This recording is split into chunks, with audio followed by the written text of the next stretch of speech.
when we all get in. 853.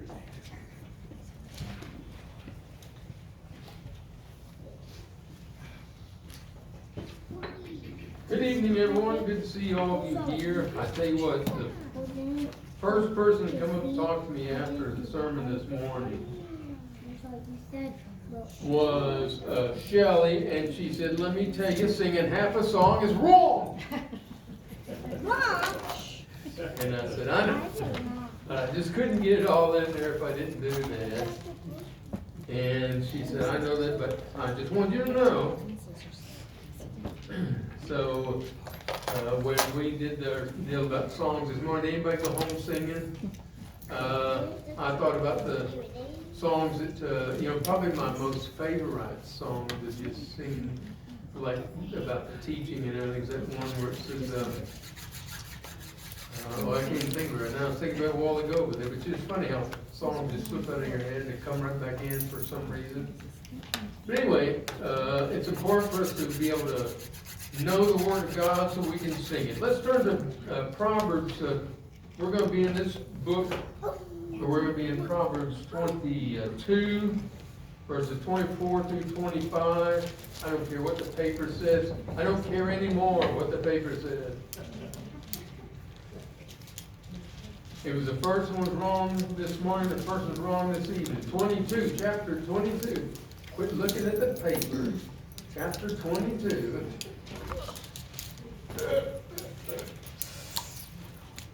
Verses 24 through 25. We're talking about friends and how important friends are to you. So let's take a look at our first point here. Oh, first we've got to turn this thing on. Okay, there we go. And our first part is beware. And God, as being a loving God, has made sure you could know and understand exactly what you need to do in every single area of your life. And of course, He wouldn't leave out friends and acquaintances and people you pal around with. Take a look at what He says here in chapter 22, verses 24 through 25. Do not make friends with a hot-tempered man, and do not associate with one easily angered, or you may learn his ways and get yourself ensnared. I heard a story the other day. The guy said, don't sit down with two drunks because you'll rise up as a third. And I thought that was pretty interesting. Be careful, beware, be careful who you choose. And so he's saying here, choose your friends wisely. Make sure that you choose friends that are going to do well for you. They're going to fit in what you're concerned about and how you want to think. Make sure that your friends are going to make you better.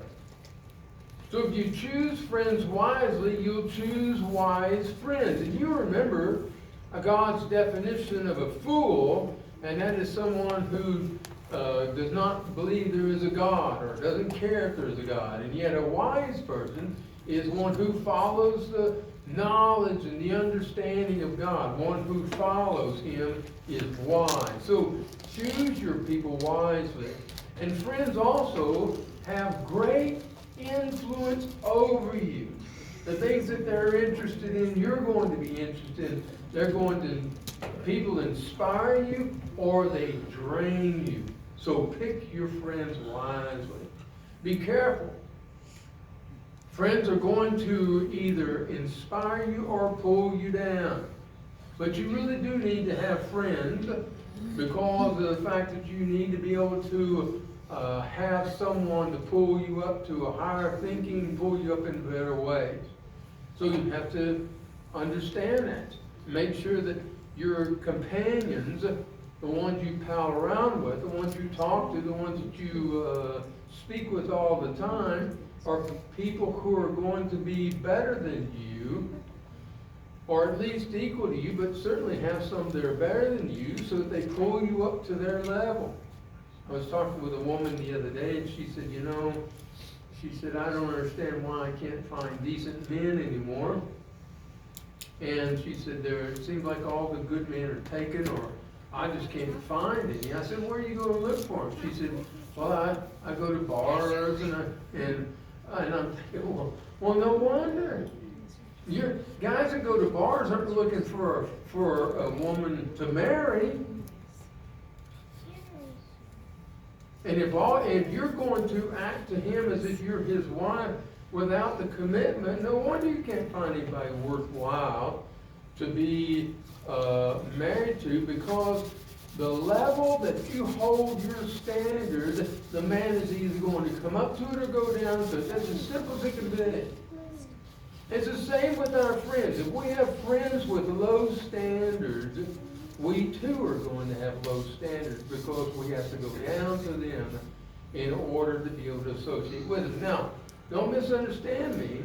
We talked about this last week, how we have to be able to talk to people and be able to discuss things with people on their level, because we need to be able to make the Bible palatable to them, capable for them to understand. So you have to be able to talk on their level. At the same time, you can't afford to fall into what they're doing. You have to talk to people who are in following addictions, yes, but you don't have to get involved in order to understand it.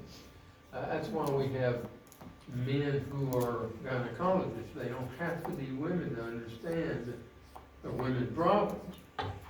So you don't have to get involved with their problems to be able to fully understand them. Be careful how you handle yourself and the kind of friends that you find, because they will pull you into things. They have great influence over you.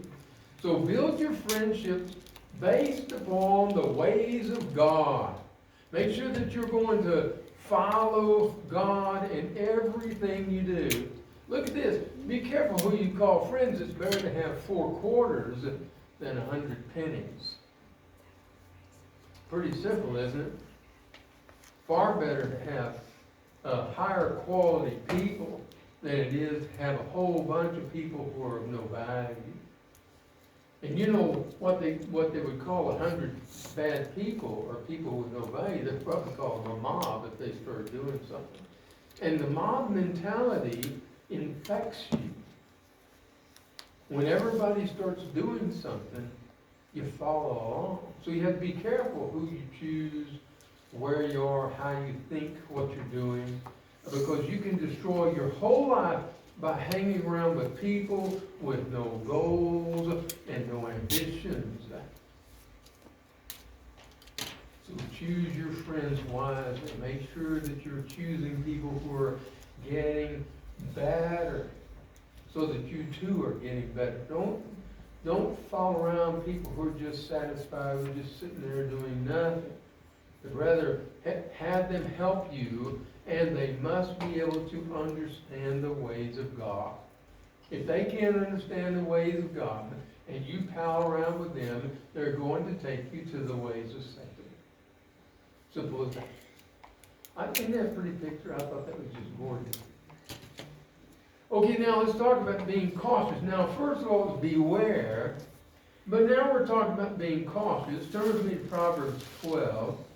And by the way, the book of Proverbs is just really great for understanding the mind of God and how a man should act according to God. And he talks to the man and tells him how to act. Don't let that bother you, ladies, because he's talking as if he's talking to his son. But the character of a person has to be according to the character of God. And so he tells you all throughout this Bible what a wise person does. That means someone who believes in God. And what a fool does, that means someone who doesn't care about what God says. And so you can take a chapter in a month. You can go through the whole chapter, book of Proverbs. But you take out one little verse from each one of those chapters. Dwell on it during the day. Force yourself, or train yourself, however you like the wording, to think about God's Word all day long. And so what I do is I'll take a piece of paper and I'll put it down in my pocket. I use the 3x5 cards because they fit in the pocket real well. And I'll write that one verse that I have chosen out of the chapter, and I put it down in my pocket, and as I'm going along, not while I'm driving, I will take it out and look at it and go over it again and put it back in my pocket and dwell on it. Why do you use this word? Why are they in that order? What's he talking about? Is he talking to me? How does this affect my life? So here he says in chapter 12, verse 26, let's read what he says to us. A righteous man is cautious in his friendship, but the ways of the wicked leads them astray. So cautious simply means that you're being careful. You're a person who's going to be concerned about what your friend is doing. You're going to care about their position, their place, and what's happening to them. You want to be a real friend. You know what a real friend is? A real friend is going to treat you the way you wish a friend would treat you. The problem with it, most people don't understand how to be a friend. And so they don't know how to reach out and get a friend. There was a lady in a town where Valentina and I were married. And the church there. And she was very desirous of having a friend.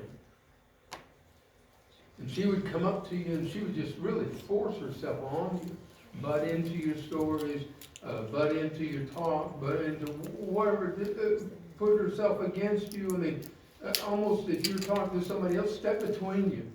She desperately wanted a friend, but she didn't know how to be a friend. And a friend is very important to have. You have to figure out how to be. So how do you treat your friend? Are you the kind of friend that you would want as a friend? When you think about a friend, what kind of person would that be? Usually that would be people who will be willing to do whatever you need them to do. And so are you then willing to go and do for somebody else? So they call you in the middle of the night. And they say, you know, I'm broke down over here on this road and I need some help. Can you come pick me up? Or wherever it may be. Or they say, you know, you call them up and they're talking. You can tell they're not talking very openly. They're very quiet. They're kind of using words that are not happy words. And you can tell they're down. And so you know they need you to come over and talk to them or help them out of the attitude that they're in. Are you willing to go be a true friend? One who's going to turn around and lift that other person up. Now we're not talking about physically, but we're talking about who's going to make them glad you are their friend. This is why it's important for you to be able to find people who are God's people, because those people are going to know how to treat you well and how to treat you right. And so then you too must be a friend to them. You must give to them. You must be people who, look, a good friend is kind, understanding, a good listener. Most people talk about themselves. Generous, cooperative, and honest. You know that last part, honest, a good friend would tell you whether or not that outfit looks good on you. You know, I heard an old preacher one time, country preacher, and a woman came up and she said, "Hey, preacher," she says, "is it right for for women to wear makeup?" And the preacher said, "Well, I've always felt like if a barn needs painting, paint it." So you've got to be honest in how you respond to them, because you want them to be honest to you. That color just doesn't look good on you. Or, "Hey, where were you last night? What were you doing?" But do you really think that you all should have been out doing that kind of thing? Or you should have been out at that particular time? Have you thought about who you are and how you're expressing God? And so here's what we do. We need to be friends who are ready to help, to go and do for someone in their time of need. And because of that, because we're ready to do that, then we're also happy to do it. We're not people who are saying, oh man, he's calling again. I've got to go do this. I don't want to go do this. It's like that time I went and picked up Walt at the hospital in my pickup truck. He was so happy to ride with me. You may not know, but he had had a catheter put in, and I went over several speed bumps with that old truck, and he wasn't very happy about that at all. He kind of thought I was going to come in one of my softer cars, and so he remembers that trip. But I was there to pick him up. So don't forget too that you have acquaintances. Acquaintances who are not friends. In other words, you're not expecting them to do anything for you, but they need you to be a friend to them. And the reason is because they need you to show them who they are. I put this picture on. It wasn't until later that I saw this over here. What's a uni friend? I have no idea. But anyway, your neighbors, whether your neighbors are good or bad, you're to be a friend to them. And you're to be so because God has put you in that position to be able to influence them for Him. And your family, you know, there's people in your family you don't like. Simple as that. Your best friends, your old school friends, your colleagues, I have no idea what uni friends are, classmates, online friends, housemates. These are people that you need to be a friend with, but you can't expect them to be a friend of yours. That's what makes them not an accomplice, but an acquaintance to you. Someone you're just acquainted with, but they need you to give them what you have. So, what are your friends? Well, they're people that you talk to most days, people you enjoy and spending time with. What are your acquaintances? People you say hello and goodbye to, people that make small talk with. So, you see, it kind of defines them because you don't have a responsibility, or they don't have a responsibility to give to you what you expect from a friend. And friendship may change over time because you're going to change. As you change and mature, or as you change and grow in a particular area towards something, you'll find that your friends change. And the reason why is because you're changing what you're concerned about. And so your friends start to drop off and you get others.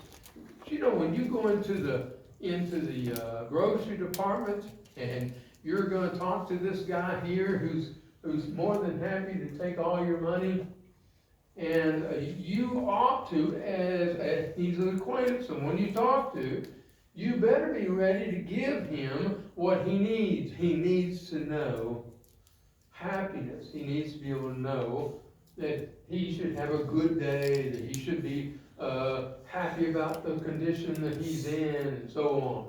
There are people you need to be happy with. These people never get happiness. But they just expect everybody's after them. I was talking to somebody this morning, so the policeman waved to you. Okay, that's not how they wave to me. They wave to me this way, you know, pull over. But, so people need friends, and even people whom you cannot expect anything from need you to be a friend, even though they can't possibly be a friend to you. See? That's how we treat acquaintances. Now, there's a difference between friends and acquaintances, and now you understand that. Let's take a look at Proverbs 13 and verse 20. Just run across the page in my book. If you don't have my book, well, that's your problem. He who walks with the wise grows wise, but a companion of fools suffer harm.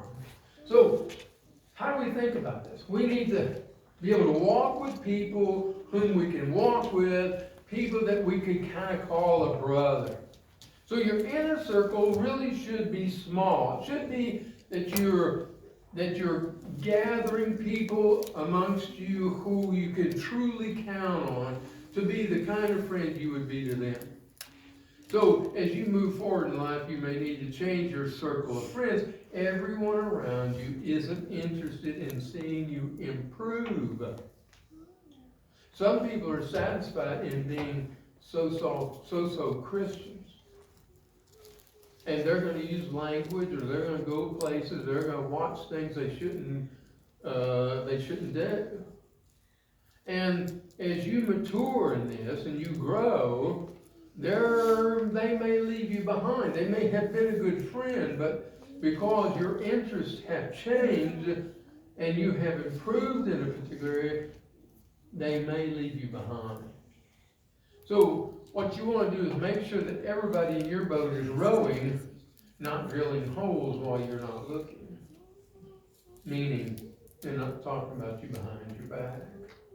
They're not hurting you or taking from you just for themselves, and that's all they care about. So you need to make sure that this circle that you have around you call friends are small, but you can have acquaintances, of course. So you choose friends that will do for you as you will do to them. The kind of people who are going to be responding to you correctly. Now look at this.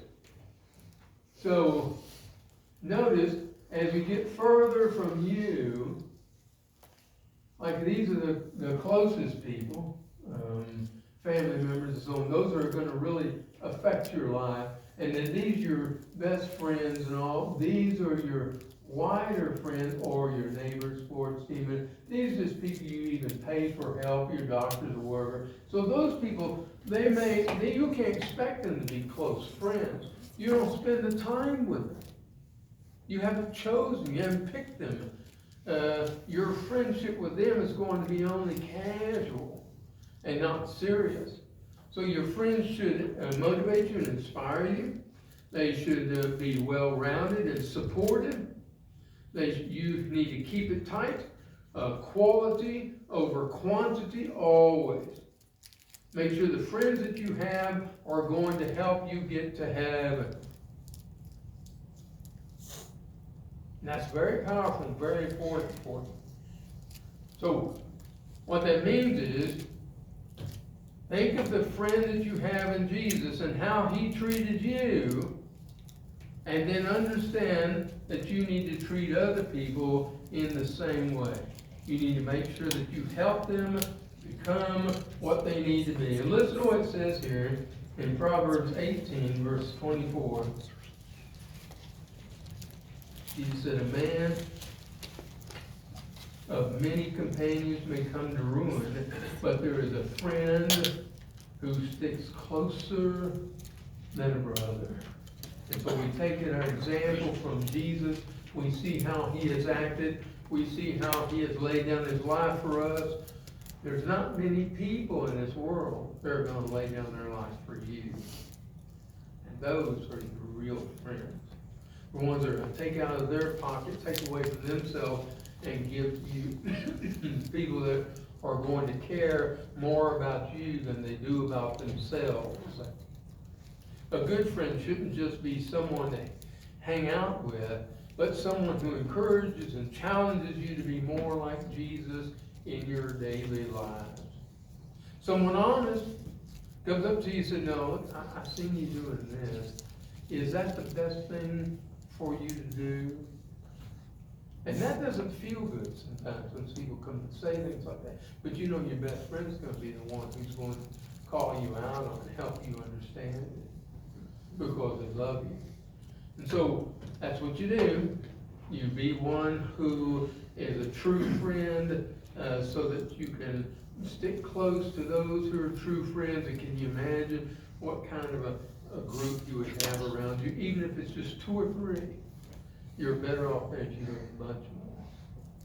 This is how to be a friend, how to find a friend, how to keep a friend, how to be a friend. That's all about friends. Isn't that one interesting? And isn't it important for you to be able to choose wisely who you consider to be your friend? Choose wisely, because they will either pull you down or they will build you up. And Jesus is the kind of friend that we have seen, who would die for you, who would do anything for you, who has made sure that he has sacrificed himself so that you could live forever with God, had a purpose, a real meaning, was a real friend. And because we are his friends, he tells us he has told us his Father's business, and we must be about that too. If you're right with God, if you're not right with God, now's the time to do it. If you're not baptized, now's the time to be baptized. If you need to rededicate yourself to God, now's the time. There's no better time than now to be a true friend to Jesus. You can come forward as we stand and sing this song together. First and last one. Sing the wondrous love of Jesus, sing his mercy